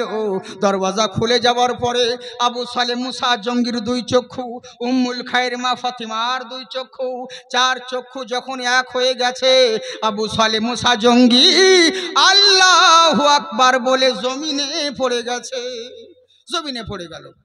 বুঝলেন? মন দিয়ে শোনেন, জমিনে পড়ে গেল। এবার করলেন কি? উম্মুল খায়ের মা ফাতিমা তো জোহরা, উম্মুল খায়ের মা ফাতিমা আমার করলেন কি? তার চোখে মুখে পানি ছেটালেন, নিজের মাথাটাকে উরুর উপরে রাখলেন, রাখার পরে চোখে জল ছিটানোর পরে যখন চোখ খুলে উঠলেন তখন বলছে, কে গো তুমি? বলে, হুজুর আপনি চিন্তা করবেন না, আমি আর অন্য কেউ নয়, আমি হলাম আপনার বিয়ে করা হালাল স্ত্রী। হ্যাঁ, এখানে আবার একটা কথা হইলো, বউ আবার হালাল হয় নাকি? হ্যাঁ, সব জিনিস হালাল হয়, তেমনি বউ হালাল হয়। হ্যাঁ, কেমন হালাল? যদি শয়তানি তরিকায় বিয়ে হয়, বিয়েটা তাহলে হারাম হবে। হ্যাঁ, আর যদি নবীর সুন্নতি তরিকায় বিয়ে হয়, বিয়েটা হালালি হবে। তোমরা কেমন বিয়ে করছো? হ্যাঁ, 50,000 টাকা না হলে বিয়ে হবে না, আলমারি না হলে বিয়ে করব না, লালফার গাড়ি না হলে বিয়ে হবে না। ওরে অত সব গেল, হোন্ডা ডিজে না বাজলে বিয়ে হবে না। হ্যাঁ, ডিজে বক্স না বাজলে তো বিয়েই হয় না মুসলিমদের এখন, বুঝলেন? ডিজে বাজাতে ধুম ধাড়াক্কা, হাই ও রব্বা হাই ও রব্বা, সারা রাত চলছে, বুঝেছেন? খুব ডিজে ধুম ধাড়াক্কা। ওকে যদি জিজ্ঞাসা করি, হাই বক্স কেন বাজাচ্ছ, কেন বাজাচ্ছ, বক্স কেন বাজাচ্ছ? বলে, কি করবো হুজুর, বছরকার দিন, একটাই তো দিন, বইনের বিয়ে হচ্ছে, এই লেগে আনন্দ করছে, করালি। তো ঠিক আছে, তোর বাপ যেদিন মরবে সেই দিনও আনন্দ করে ডিজে বাজাস। ও তো একটা দিন বে, তোর বাপ কি রোজ রোজ মরবে নাকি? ও তো সেই একদিনই মরবে, তো বাজাস সেই দিন। তোকে কে বলেছিল যে বিয়ের সময় বাজাতে হয় আর মরার সময় বাজাতে হয় না? খুব বুঝেছেন, সারা সারা রাত ধরে ডিজে আর হোন্ডা বাজাচ্ছে, বিয়ে হচ্ছে। আপনি বলুন, এক কড়াই দুধের মধ্যে যদি একটু পেশাব পড়ে যায়, পুরো কড়াই দুধটা ভালো হবে না খারাপ হবে? পুরোটাই খারাপ হয়ে গেল। বিয়েটা হলো নবীর সুন্নাত, সুন্নতি জায়গায় তুমি শয়তানি জিনিস লাগাচ্ছ। মলবির দরকার হবে না, তুমি নিজেই বিচার করে বলো তোমার বিয়েটা হালালি হলো না হারাম হলো। বুঝলেন? মৌলানার প্রয়োজন হবে না, একটু ইনসাফ করে চলো, মুসলমান মুসলমানের মতন চলো, গায়ের মুসলিমদের চাল চলন কেন ধরো? এটা করলে হবে না, নবীর সুন্নতি তরিকায় বিয়ে করতে হবে। তাই বিবি বলছে, স্বামী গো আমি হলাম আপনার বিয়ে করা হালাল স্ত্রী। বলে, তাই নাকি? বললে, হ্যাঁ। বলে, তোর বাপ যে বলেছিল তুই কানা, কিন্তু তোর পটল চেরা চোখ, হরিণের মতন ভুঁড়ি, এত সুন্দর দেখতে তুই সুন্দরী, আর তোর বাবা বলেছিল কালো অন্ধ, এটা কেমন করে হলো? আমায় একটু খুলে বলো। বিবি বলছে, স্বামী গো আমার আব্বা যেটা বলেছিলেন সেটা বারহাক সত্য বলেছিলেন। বলে, কেন বলেছিলেন? শুনুন, আমাকে কালো এরই জন্যই বলে, আমি যতদিন দুনিয়ার বুকে ভূমিষ্ঠ হয়েছি আমার জন্মদাতা আব্বা মা ছাড়া দুনিয়ার কোনো গায়ের মেহরাম, কোনো পর পুরুষের নজর আমার শরীরের দিকে পড়েনি। এরই লেগেই আমার আব্বা আদর করে বলে, মারে তুই কালো, আমাকে এরই জন্যে খোড়া বলে। আমার এই পা কোনোদিন ইবাদত ছাড়া গীত গায়ের বাড়িতে যাইনি, গান শুনতে যাই নাই, মেলা দেখতে যাই নাই, গ্রামে কোনো কিছু হলে হঠাৎ করে দৌড়ে চলে গেলাম, ওই রকম বেধর্মী কাজে, বেরকম শেরিকি কাজে আমার এই পা কোনোদিন যাই নাই, ঘরের ভিতরেই রয়েছিল। এ লেগে আমার আব্বা আদর করে বলে, মা তুই আমার খোড়া, আমাকে এরই জন্যে বলে কানা। আমার এই চক্ষু দ্বারা আমার আব্বা মা ছাড়া, খোদার কালাম ছাড়া দ্বিতীয় কোনো পর পুরুষকে এই চক্ষু দ্বারা দেখিনি। এরই লেগে আব্বা আমাকে আদর করে বলে, ও মা আমার অন্ধ। কিন্তু যেটা বলেছিলেন সত্য বলেছিলেন। তখন আবু সালে খুশি হলেন, যাকে আল্লাহ যেটা করেন ভালোর জন্য করে, আল্লাহর শুকরিয়া আদায় করলেন, যাকে ভালোই হলো, বিয়ে তো আমাদের হয়ে গেল, চলো এবার বিয়ের রাত্রিতে শুকরানার নামাজ আদায় করি। আমার নবী বলেছেন, শোনো, স্বামী স্ত্রীতে মিলন বাঁধার আগে স্বামী স্ত্রীতে দুজন মিলে যদি শুকরানার নামাজ আদায় করো, ওই নামাজে দেই দোয়া করবে, মহান আল্লাহ সেটাই কবুল করবেন। সুবহানাল্লাহ বলেন। কিন্তু আমরা তো নামাজ পড়ি না, বুঝলে? নামাজ আর কি, ফজর না কিছু না, আর কি হবে তুমি বলে? আর ধুম ধাড়াকা কেউ কেউ সামনে বলে তকবীর, এমনি করে বসে ওইদিকে ওইদিকে তাকাচ্ছে, চারিদিকে সব দেখে নিচ্ছে তো। হাইরে নামাজের বলে কেউ পিঠ চুলকাচ্ছে, কেউ মশা চুলকাচ্ছে, হাজার রকম, আর মসজিদের দিকে তাকাচ্ছে। মদনা 4 রাকাত আসরের নামাজ পড়তে গেল বেটা, আর বাইরে এসে মৌলভী সাহেবকে বলছে, হুজুর, বলে কি? বলে, মসজিদে এত নোংরা হয়েছে গো, ওই কোনাতে আগরবাতি ধুলা পড়িয়েছে। বলে, কি করে দেখলি বে? মানে ও নামাজের শেষদার দিকে তাকায়নি, ওই কোনার দিকে তাকিয়েছিল। বুঝলেন? এই তো হচ্ছে আমাদের অবস্থা। হাইরে মানুষের। আর নামাজের আজকাল অনেক রকম স্টাইল। সৌদিতে যাচ্ছে যে নতুন নতুন নামাজে এমনি করে একদম এত দূর থেকে এইখানে চলে এসেছে, বলে কেন? বলে নাভি হলো নিচে, বুকটা হলো ওপরে। এখানে যত উঁচুতে বাঁধবে তত বেশি সওয়াব হবে।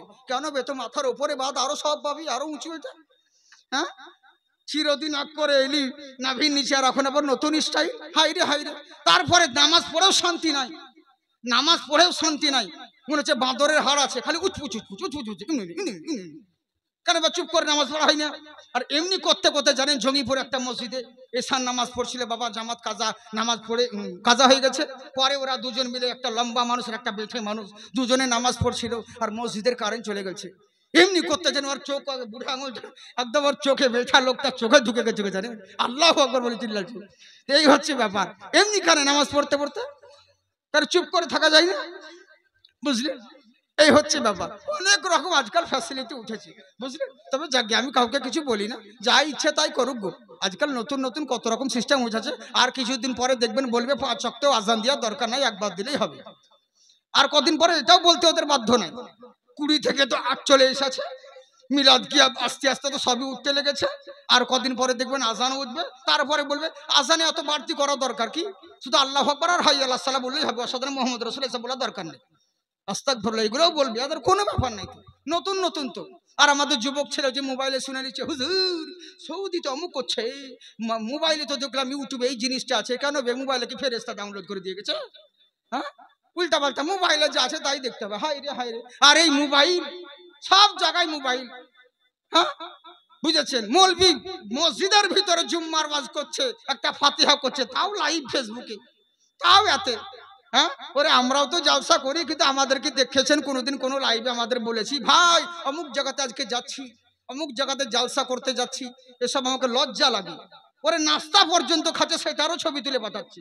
নাস্তা আজকে এই অমুক জায়গায় চলে এলাম, দোয়া করবে, নাস্তা করছি। সেদিন ওভার ব্রিজে উঠে, কোন জায়গাতে দেখলাম ইউপিতে, ওভার ব্রিজে উঠে ছবি তুলে বলছে এতক্ষণ জালসাতে পৌঁছে গেলাম, আপনারা দোয়া করবেন। সে দোয়া করছে, ঝাঁপ দিয়ে দেবে ওপর থেকে। হ্যাঁ, বুঝলেন? কি দরকার এগুলো? ছি, কুকুরের মতন ব্যবহার, ফালতু জিনিস, বুঝলেন? লোকে করবে, আমি কেন নিজে করব? তারপরে রাত্রেবেলায় জালসা করে আসার পরে নিজের জালসা নিজের চ্যানেলে নিজেই বলছে, বাপরে আখরিগঞ্জ কাঁপিয়ে দিল, মুর্শিদাবাদ কাঁপিয়ে দিল। দেখা গেল পরে ঝড়ের দ্বারা স্টেজে কাঁপছিল। হ্যাঁ, এইগুলো লজ্জা লাগে না? ছি, আস্তাগফিরুল্লাহ। হ্যাঁ, এগুলো খুব খারাপ জিনিস, এগুলো ভালো জিনিস নয়। কারণ নিয়ত তোমার অন্য হয়ে যাচ্ছে, এ তো নিয়ত গন্ডগোল। আর যদি সাচ্চা নিয়ত থাকে দিনের খিদমতের জন্য, তাহলে কোনো ব্যাপার নেই। আর যদি নিয়ত গোলমাল হয়, তাহলে এই মর্যাদা সম্মান দুনিয়াতেই পাবে, আখেরাতে পাবে না, বুঝলেন? আমরা কোথায় জালসা হচ্ছে সহজে কাউকে বলিও না, হ্যান্ডবিলও প্রচার করি না। যাদেরকে বলি জালসা করলে হ্যান্ডবিল করবে না সহজে, হ্যাঁ, আর নাম দেওয়ার দরকার নাই। এই হচ্ছে ব্যাপার। তাও লোকে দিয়ে দেয়, বলে দেয়। হ্যাঁ, এগুলো ভালো জিনিস নয়, এগুলো আমাকে খারাপ দেখায়, বুঝেছেন? মানুষের মনে থাকলেই হবে, ফোনে রাখার দরকার নেই, বুঝলেন তো? তারপরে জালসা করে যাওয়ার পরে লোকে বুঝতে পারে এর অমুক জায়গাতে জাকির এসেছিল, আমিনুদ্দিন এসেছিল, অমুক এসেছিল। হ্যাঁ, পরে জানতে পারে, কিন্তু আগে কোনোদিন কেউ জানতে পারে না, সহজে, খুব কম। হ্যাঁ, এই হচ্ছে ব্যাপার। কিছু না কিছু কার্যক্রমে হয়তো একটা গজল টজল দিই। আমার একটা ভাই খুলেছে, আমার একটা ফেসবুক 3 জন ব্যবহার করে, জানেন? জাকির সিভিডি নামে, যে ডেকে আর জাকির সিভিডি নামে। আমিও চালাই, ও চালাই, কিন্তু ওকে বলেছি ভাই একজনাই চালা, সবাই করিস না। হুজুর বলি তোকে বলছে, তোর কাছে চলে যাচ্ছে, তখন তুই উত্তর দিচ্ছি, তুই কি জানিস? উত্তর তখন তুই বলবি, দোষ হবে আমার। এই লেগে যে কোনো একজনে উত্তর দিতে হবে, বুঝলেন তো? যাই হোক, তেরই লেগে, কিন্তু দরকারি কোনো কিছু নাটটাট হলে বড় হয়তো একটা দিতে হয়। বাকি কোনো লাইভও চলে না, কোনো ইশতেহার, হ্যান্ডবিল, জালসার প্রচার প্রসার ও সব কিছু চলে না, বুঝলেন? যাকে এইভাবে যেন আল্লাহ কাটিয়ে দেয়। আর যে হালাতেই করছে না কেন, আল্লাহর কাছে দোয়া করবেন, আল্লাহ যেন আমার প্রত্যেক সুন্নি মাদারসা, সুন্নি ওলামাদের, খাঁটি আলিমদেরকে যেন আল্লাহ পাক আবাদ রাখেন, বলেন আল্লাহুম্মা আমিন, বুঝলেন? ইনশাআল্লাহ। তো যেটা বলতে যাচ্ছিলাম বাবজি সোনামুখী আমার, এই চিন্তা করলো আমরা মৌলবি বলে, কিন্তু আমরা তো শুনেই যাই না, নামাজ তো পড়ি না। এদিক সেদিক করে বিভিন্ন রকম নতুন নতুন ফতোয়া, নতুন নতুন বক্তাদের ওয়াজ শুনে নতুন নতুন ফতোয়া মেনে নিচ্ছি, নিয়ে কি করছে নানান রকম নামাজ পড়ছি। এরকম করবেন না সোনামুখী। ইসলাম ধর্ম মধ্যে নতুন কোনো জিনিস ঢোকানো যাবে না। আপনার বাড়ি ভেঙে গেলে বাড়ি করতে পারেন, জামা ছিঁড়ে গেলে জামা নতুন করতে পারেন, কিন্তু ইসলাম ধর্মের মধ্যে নিজের বাড়াও যাবে না, কমানোও যাবে না, বুঝলেন? বাড়াবাড়ি চলবে না। তো নামাজটা আমাদেরকে আদায় করতে হবে, চিরদিন যেভাবে করে আসছি সেইভাবেই আমরা চালিয়ে যাব, ইনশাল্লাহ কোনো প্রবলেম হবে না। তো এবার হলো তাকি উনি বললেন নামাজটা আদায় করো। স্বামী স্ত্রীতে দুজন মিলে নামাজ আদায় করলেন। এবার বিবিকে বললেন, বিবি রে, বাসর রাত্রিটা করবে কোথায়? তোমার বাবার মহলায় না আমার কুঁড়ে ঘরে? বলে চলেন হুজুর, আপনার কুঁড়ে ঘরে বাসর করব। স্বামীর কুঁড়ে ঘরেই রাত্রে বেলায় বাগান দিয়ে রওনা হলো। স্বামীর হাত ধরে চলতে আছেন। উম্মুল খায়ের মা ফাতিমা শিক্ষা দিলেন, জগৎবাসী শোনো, নিজের বাবার 3 তালা গর্ব দেখে বড়াই দেখায় না। তোমার স্বামীর কুঁড়ে ঘর তোমার জন্য হলো জান্নাতের ঠিকানা, বুঝলেন? হ্যাঁ, বাবার আছে বলে পিকআপ দেখায় না। হ্যাঁ, স্বামীর কুঁড়ে ঘর তোমার জন্য বেহেশতের ঠিকানা। চলে গেলেন, যাওয়ার পরে এবার দেখছে বাসার মধ্যে দেখতে আছে কি, একটা কটরার মধ্যে আধখানা রুটি পড়ে আছে, বুঝলেন? কটরার মধ্যে আধখানা রুটি পড়ে আছে। কি করবে? রুটিটা দেখে বলছে স্বামী, ওটা কি? বলে রুটি। বলে কিসের জন্যে? আধখানা রেখেছি ইফতার করে, আধখানা রেখে দিয়েছি ভোরে সাহারি করব বলে। মহিলা কাঁদতে লাগলেন, মা জননী। বলে কিসের জন্যে কাঁদছ গো?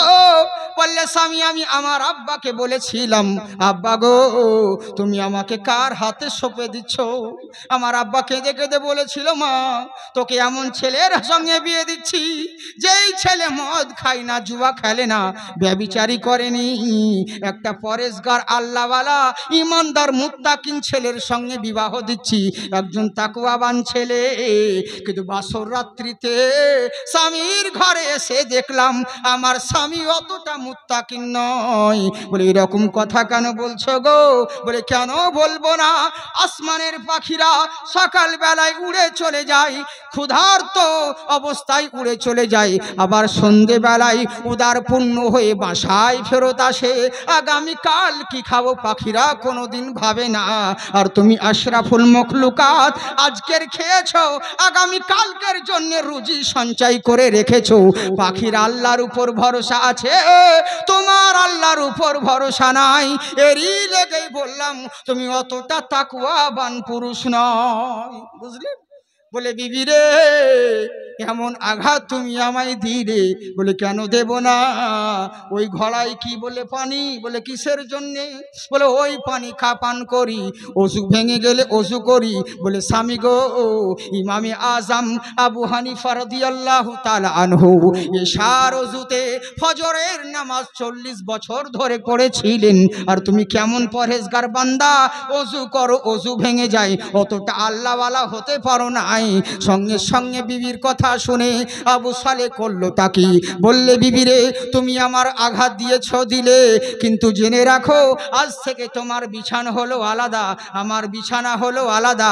তো যতদিন আল্লাহর সঙ্গে আগে আমি প্রেম করব, যতদিন আল্লাহর প্রেমিক হতে পারবো না, ততদিন তোমার কাছে প্রেমের আবদার নিয়ে আসবো না। এইভাবে বলতে লাগলেন। একই ঘরে দুজনে কাটাই বন্ধুরে, কোনোদিন কেউ কারোর দিকে প্রেমের আবদার নিয়ে আসে না। দেখতে দেখতে 1-2 করতে করতে উম্মুল খায়ের মা ফাতিমার বয়স 17 থেকে 60 বছর হয়ে গেল, বুঝলেন? আহারে, এবার করলো কি? বিবি বলছে স্বামী গো, বুঝতে পারিনি এত বড় আল্লাহওয়ালা বান্দা তুমি, বাসর রাত্রিতে মিলন বাধা দিয়েছিলাম, এসো আমার বুকে, তোমার জন্য প্রেমের দরওয়াজা খুলে দিলাম, এসো এসো। বয়স হারিয়ে গেছে, মনে হয় আর সন্তান আমাদের হবে না। স্বামী বলে বিবি রে, ও কথা কেন বলছো? আমরা তো আওলাদে রাসূল নবী ইব্রাহিম আলাইহিস সালামকে মহান আল্লাহ পাক 120 বছর বয়সে তিনাকে সন্তান দান করেছিলেন, তাও আবার দুটো ছেলে। একজনের নাম হলো ইসমাইল আলাইহিস সালাম আর একজনের নাম হলো ইসহাক আলাইহিস সালাম। মা হাজেরার বেটা হলো ইসমাইল আলাইহিস সালাম, মা সারার ছেলে হলো ইসহাক আলাইহিস সালাম। আমরাও তো আওলাদে রাসূল, নিশ্চয় আমরাও দোয়া করলে আমাদেরকেও সন্তান দিবে। ওযু করে স্বামী স্ত্রীতে আল্লাহর দরবারে দোয়া করলেন, রব্বুল আলামিন আওলাদুহুম সালিহুন, আল্লাহ গো এমন একটা সন্তান দিও যাতে জুয়া না খেলে, এমন একটা সন্তান দিও যেন মদ না খায়, এমন একটা সন্তান দিও যাতে ব্যভিচারী না করে, এমন একটা সন্তান দিও যাতে পরেশগার মুত্তাকি হয়, এমন একটা ছেলে দিও যেন আল্লাহওয়ালা নেককার ইমানদার হয়। এই বলে স্বামী স্ত্রীতে দোয়া করে প্রেম বাঁধনে বাঁধলেন। যুজ্ঞনা লিন্নাসে হুব্বুশ শাহাওয়াতি মিনান নিসা, মার বুকে বাবা আর বাবার বুকে মা, এইভাবে স্বামী স্ত্রী মিলন সংস্পর্শে বাবার শুক্রকৃত মায়ের ওভাম দুটো মিলিত করে মায়ের জরায়ুর মধ্যে নিক্ষেপ করলেন। মহান আল্লাহর কুদরতে আল্লাহ যাকে চান তাকে সন্তান দান করেন, যাকে চান তাকে মেয়ে দান করেন, যাকে চান তাকে ছেলে দান করেন, আবার যাকে চান তাকে দুটোর মধ্যে মাঝামাঝি ছেড়ে দেন। সবই কিছু ইন্নাকা আলা কুল্লি শাইইন কদির, সমস্ত ক্ষমতার প্রতি মালিক হচ্ছেন আমার আল্লাহ। আমার আল্লাহ করলেনটা কি? ওই রাত্রের ওসিলাতে মিলন সংস্পর্শে মহান রব্বুল আলামিন দুনিয়ার নামি দামি মানি গুণী সম্মানী আব্দুল কাদের জিলানী রাদিয়াল্লাহু তাআলা আনহু মায়ের পেটে এলেন। বুঝলেন? পিরানপীর দস্তগীর গৌসে আজম মায়ের গর্ভে এলেন। আর বলছি না ভাই, মেলা টাইম হয়ে গেল না, ও তোবা তোবা তোবা অনেক হয়ে গেছে ভাই, আমি ভাবতে পারিনি এতক্ষণ, বুঝতে পারছেন। ইনশাল্লাহ আবার অন্য সময় হবে। তবে কথাটা হাই হাই হাই হাই, সারা রাত বললে আপনি কখন সকাল হবে বুঝতেই পারবেন না। কিন্তু ওরকম ওয়াজ করবো না তো, আমাকে বাড়ি যেতে হবে, বুঝলেন তো। আমি হেভি চালাক, ওরকম যদি করতাম না তাহলে আপনাকে কখন ওয়াজ যদি করি তো কখন সকাল হবে আপনি বুঝতেই পারবেন না, কিন্তু করবো না, বুঝলেন। এর লেগে তো তাড়াতাড়ি করে চালাচ্ছি, মানে ঢপ বাজছি। 3 দিনের ওয়াজ একদিনে করছি, মানে বুঝতে পারছেন কত ধাক্কা মারছি। এই হচ্ছে ব্যাপার। যাকে আল্লাহ আপনাদেরকে ভালো করুক সোনামুখী আমার। হ্যাঁ, অনেকক্ষণ আপনাদেরকে বিরক্ত করলাম, অসুবিধে নেই। আমার পরে আর বক্তা আছে নাকি কেউ?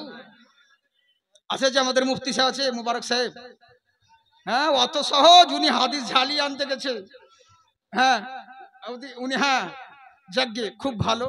আমার সোনামুখী ভাইজান আমার, ওনার সঙ্গে আমার এর আগে ওনার সঙ্গে একবার দেখা হয়েছিল কোথায়, বুঝেছেন। ওই তো আপনাকে প্রথমেই বললাম আমি যে এনারা প্রত্যেকেই, হ্যাঁ কেউ কারো মতন নাই। 19-20 আল্লাহ পাক এক একজনকে এক একটা হাতিয়ার তৈরি করেছেন, কেউ কারো মতন নাই, বুঝেছেন। তো বক্তা যদি এক বক্তার মতন না হয়, এক মৌলবি যদি আর একজনের মতন না হয়, তো নবীর মতন কি করে হওয়া যায় বলেন তো?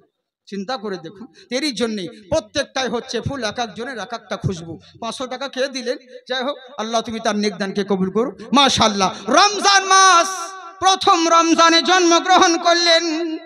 ওদিকে যাচ্ছি না, যদি মায়ের পেটের কথা বলতে যাই ওদিকে তো মেলা দিন লাগবে ভাই, চলবে না, বাদ দিলাম। রমজান মাসে জন্মগ্রহণ করলেন, 1 দিন 2 দিন 3 দিন করতে করতে 29টি রোজা হয়ে গেল। কি হলো? হ্যাঁ 29টি রোজা হয়ে গেল, বুঝতে পারছেন তো। 29টি রোজা হয়ে গেল। 29টি রোজার সময় মসজিদের মধ্যে ঝামেলা লেগে গেছে, যেটা আমাদের দিকেও হয়। কেউ বলছে আগামীকাল রোজা হবে, কেউ বলছে ধুর আগামীকাল ঈদ হবে। আর যারা রোজা রাখে না এদের বেশি গন্ডগোল। হ্যাঁ গো, ইফতার পার্টিতে দেখবেন যাবে মানুষ আর আজ যা দিন গেল গো মনীষ গো, আজ যা দিন গেল গো, কঠিন কড়া দিন। আর মুখ দেখে বোঝা যায় বেটা রোজা রাখেনি, বুঝলেন। আরে যারা রোজা রেখেছে 29টা রোজা রাখলে হবে, 30টা তারা রাখতে পারবে। 19 যেমন রেখেছে 29টা, ও 30টাও রাখতে পারবেন। এত বেলা যখন থাকতে পেরেছে আর একটু থাকতে পারবে। কিন্তু এই বেটা খালি করে দিন যা গেল গো, সারা আজ যা কড়া দিন গেল গো, এই করে খালি তেমন রোজা রাখেনি। আর এদিকে পাকা মুখ। হ্যাঁ গো, কত মানুষ আছে দেখেছি আমি রোজা রাখেনি, আসরের সময় ফফ করে বিড়ি টানছিল, আর ইফতার করার সময় মসজিদে বেশ দাঁতুন চালাচ্ছে। বললাম চাচা, বলে কি?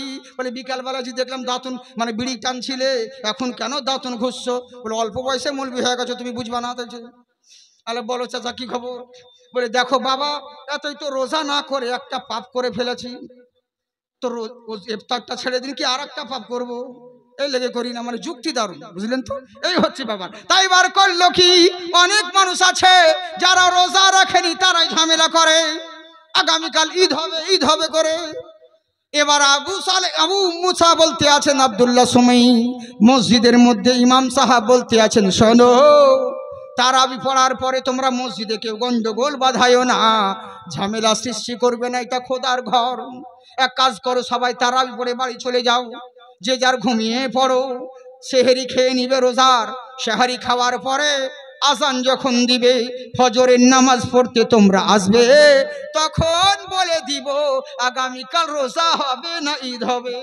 ঠিক আছে, কোনো ব্যাপার নয়, চলে গেল সবাই, সবাই বাড়ি চলে গেল, বুঝেছেন? বাস ফজরের আজান দেওয়া, সবাই সাহারি করে নিয়েছেন। এবার আজান দিয়েছেন, যখন ফজরের নামাজ পড়তে এসেছে, বলে ইমাম সাহেব খবর কি, ঈদ হবে না রোজা হবে? বলে শোনো রে, আজকে রোজা হবে, ঈদ হবে না। বলে রাতারাতি ফতুয়া কোত্থেকে পেলেন? কি করে বুঝতে পারলাম মৌলানা? বলে এরই লেগেই বুঝেছি বাবা, আমার গর্ভে আমার মা একটা মেয়ে, আমার মেয়ে উম্মুল খায়ের মা ফাতিমা, তার গর্ভে একটা সন্তান জন্মগ্রহণ করেছেন, যার নাম হলো আব্দুল কাদির। বেটা শোনো রে, সে সাধারণ কোনো ছেলে নয়, সে হলো মাদার জাত আল্লাহর ওলি। আমি ফজরের আজান দেওয়ার পরে আমি আমার মেয়ের ঘরে গিয়েছিলাম আর বলেছিলাম, মা, একবার তোর আব্দুল কাদিরকে তোর স্তনে মুখ লাগিয়ে দেখ। মুখ লাগাতে আছেন, কিন্তু বারবার মুখ ফিরিয়ে নিচ্ছে, স্তনে মুখ লাগাচ্ছে না। তখন আমাকে বলল, আব্বা গো, প্রথম রোজা থেকে ইফতারি সরার সময় দুধ খেয়ে নিত, পান করে নিত, সারাদিন স্তনে মুখ লাগাতো না। ইফতারের সময় যখন হতো, আমরা যখন ইফতার করতাম, আমার ছেলে তখন স্তনে মুখ লাগিয়ে দুধ পান করত, সারাদিন দুগ্ধ পান করতো না। এইভাবে একদিন দুই দিন করতে করতে 29টি রোজাতে এরকম করলো। আজকে 29 দিন কেটে গেল। 29 দিন যেমন করেছে, আজকেও তো সেরকম করছে, স্তনে মুখ লাগিয়েছে, কিন্তু এখন আর লাগাতে পাচ্ছি না। তার মানে শোনো রে, আমার আব্দুল কাদির মায়ের স্তনে যখন মুখ লাগায়নি, তার মানে রোজা হবে, ঈদ হবে নি। বুঝলে? আজকে রোজা হবে, ঈদ হবে না। মায়ের পেটের বাচ্চা, ওই 1 বছরকার সন্তান, দুনিয়ার ফায়সালা করলেন। জেনে রাখুন, যদি এজে এরকম হতে পারে, তেজে কেমন হবে? বাচ্চা অবস্থায় যদি এরকম হয়, চাচা হলে কেমন হবে? জেনে রাখুন, এখন ওই আল্লাহওয়ালা গৌসে পাক রাদিয়াল্লাহু তাআলা আনহু আজকে ফাতিহা ইয়াজদাম আমি চাই, দোয়া করি, ওই গৌসে পাকের ফাইজ ও কারাম আমাদের সকলের উপরে যেন নাজিল হোক। সকলে বলি আল্লাহুম্মা আমিন। এরই লেগেই বলতেছিলাম, আমি আল্লাহর কালাম থেকে তেলাওয়াত করেছিলাম, ইনারাই হলো আল্লাহওয়ালা। ও আমার ইমানদারগণ, ইত্তাকুল্লাহ, তোমার আল্লাহকে ভয় করো, তাকওয়া হাসিল করো। তবে জেনে রাখো, শুধু আল্লাহকে ভয় করে নামাজ পড়তে পারো, আল্লাহকে ভয় করে রোজা রাখতে পারো, আল্লাহকে ভয় করে হজ যাকাত করতে পারো, কিন্তু এগুলো করে যে জান্নাতে যাবে এটা জরুরি নয়। কিন্তু ওয়াকুনু মা'আস সাদিকিন, কাউরির যদি সংস্পর্শ থাকে, কোন আল্লাহওয়ালার যদি নিগাহে কারাম থাকবে, এখানেও লাভবান হবে, তোমার ইবাদতও কামিয়াব হবে। তুমি যদি ব্যাঙ্গালোর যাও, পায়ে হেঁটে গেলে অনেক সময় লেগে যাবে, পৌঁছাবে তো বটে, কিন্তু সময় দীর্ঘক্ষণ লেগে যাবে। কিন্তু যদি এরোপ্লেনের সাহায্য নাও, এরোপ্লেনের ওসিলা তালাশ করো, তাহলে তোমার 3 দিনের পর 3 ঘন্টায় পৌঁছে যাবে।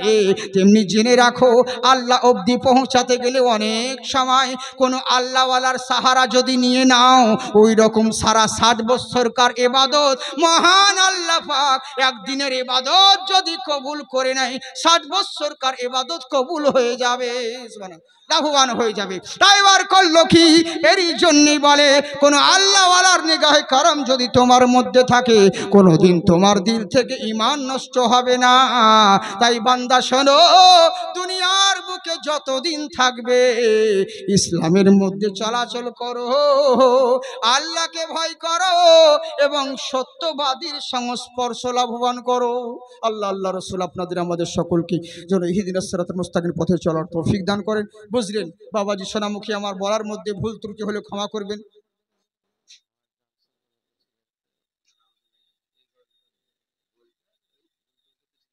আচ্ছা বেশ ঠিক আছে। হ্যাঁ হ্যাঁ। আচ্ছা, কারণ আমাকে এরই জন্য বললাম, কিছু যদি ভুল ভ্রান্তি হয় ক্ষমা করবেন, কেননা আমার প্রথম ওয়াজ, হয়তো এর আগে দুটো প্রোগ্রাম করেছি আমি আর আপনাদের, কেননা যেহেতু 8 মাস 9 মাস ধরে আমি কোনো প্রোগ্রাম করি না, বুঝলেন, আমি এমনিতেই কম করি আর এমনি অসুস্থতার কারণে, তো যার জন্য একটা মানুষ বসে গেলে উঠতে আবার বহুত সময় লেগে যায়, তো এরই জন্যেই লাইন একটু এদিক সেদিক হবে। তো যাকগে, আমরা তো ছোট, ধাক্কা খেতে খেতে তো পাক্কা হয়, আমরা মানুষ মাত্রায় তো ভুল ভুল তো আমরা করবই। হ্যাঁ, আর আমরা যদি ভুল না করি, ভুল শুধরে দেওয়ার জন্যও লোক রয়েছে, ভুল করার জন্যও যেমন রয়েছে, তিনি ভুল ধরিয়ে দেওয়ার জন্যও সকলে রয়েছে। আল্লাহ যেন সকলকে আবাদ রাখেন। যাই হোক, আমাকে একটা গজল বলতে বলেছে কমিটির সাহেব, আমার গলায় তো বসে গেছে, ভাই আর কি গজল বলবো, ও গো মা, আমি না এরকম